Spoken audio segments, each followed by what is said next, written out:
Hello, my name is Dr. Ambarish Pandey. I'm a cardiologist at Texas Southwestern Medical Center in Dallas, and we are here at the American College of Cardiology Scientific Sessions meeting in Chicago, where a lot of really interesting and important late-breaking clinical trials have been presented. I will be talking about a few of them here.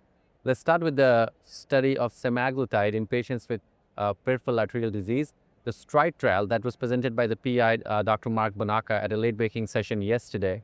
In this study, the investigators recruited around 800 patients with symptomatic peripheral arterial disease and type 2 diabetes who were treated with semaglutide, and the semaglutide treatment was associated with a significant improvement in their quality of life and walking time and exercise ability, highlighting the importance of GLP-based treatment in management of patients with PAD, extending some of the key observations that have been made about semaglutide in other prior trials.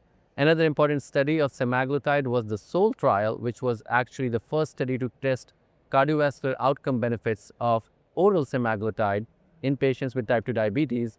This trial was presented yesterday by Dr. Darren McGuire in a late-breaking session, and this study demonstrated a significant improvement in major adverse cardiovascular outcomes of myocardial infarction, stroke, or death among patients with use of oral semaglutide, highlighting the value of even oral medications for weight loss like semaglutide for patients who may be more hesitant to take injectable therapies.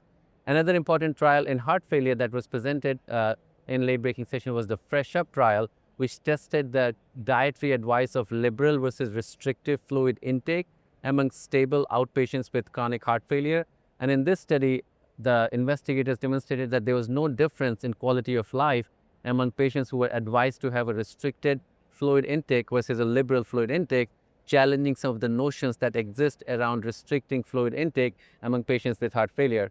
Finally, I would like to end up with an important trial of iron supplementation in patients with heart failure with reduced ejection fraction, the FAIR-HF2 study that was presented by Dr. Anker in a late-breaking session as well. And this study demonstrated that IV iron supplementation in patients with heart failure and reduced ejection fraction with iron deficiency was not associated with improvement in risk of adverse cardiovascular outcomes like heart failure hospitalization or mortality, but did lead to significant improvement in quality of life, adding further to the literature that exists on the importance of iron supplementation in particularly using IV iron, which in this case was ferric carboxymaltose in patients with heart failure and reduced ejection fraction.